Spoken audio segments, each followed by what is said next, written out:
Today, I would like to share something that's really that got my attention when I was engaged with the ANU and UPNG Dictionary of Biography project.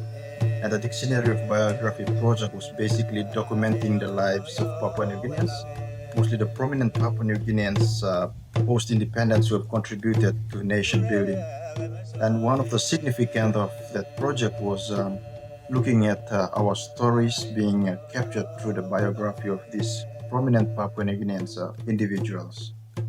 Now it really triggers my mind to think back on how important valuing our elders and those prominent figures we have had in we have in our society for a while. For example, when someone dies within the context of Papua New Guinea, we seem to see as this is Joe Blow passing on. But one of the important things that we lose in this process is that we never realize that in the process of weeping over an elder who passed away, we are also losing an important part of our history, the stories that that particular person holds.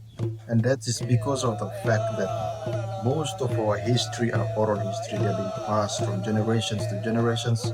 And it was at the generation now who was supposed to tell us those stories. And when they never passed on these stories and then they die with those stories, they also die with the wisdom of our traditional identity of who we are as Papua New Guineans, of who we are as belonging to a tribe, the practices in the tribe, that of course they're important to our modernization and how we could weave that with those of the Western values and cultures that we hold in order to better address our problems as Papua New Guineans. Now, often we try to throw our traditions out, our traditional stories, the wisdom of our resilience out, and we try to copy what's being brainwashed, I'd say, into our education system to manipulate, to control us as individuals, as a Papua New Guinean with diverse cultures and traditions. So I want us to look at it this way.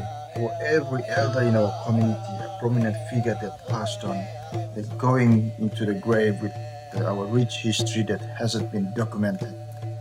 So that is one thing that I liked about the dictionary, the biography of dictionary project that we're working on with ANU and UPNG partnership. And if we could do the same in most of our communities, we will be able to capture our traditions, our resilience, the wisdom of survival as Papua New Guineans, and that give us a strong identity of who we are. And so we wouldn't be influenced and just be able to mold into different people who we are not in terms of the development paradigms and the issues that we embraced as a developing state.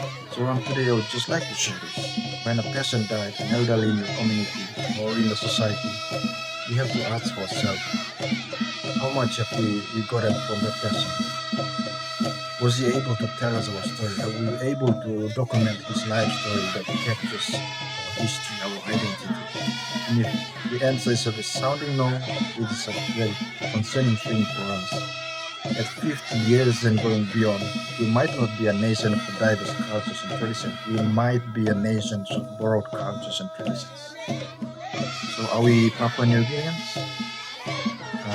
Do we belong to a society, to a tribe, to a clan? Perhaps it could be the elders who would be able to say that, but not us. We are losing them. Every day we are losing prominent figures, prominent elders in our communities with those stories being buried with them. Think about that and make sure if you still have those elders in your community, sit with them, find time to capture their stories, be able to live their stories and to match them, weave them with the modern knowledge and the education system that we've adapted for to find the local and contextual situation and approaches to our own problems. We can't be borrowing um, design concepts to solve our own problem. We have to have homegrown solutions, approaches to our own problems in Papua New Guinea and in our respective provinces.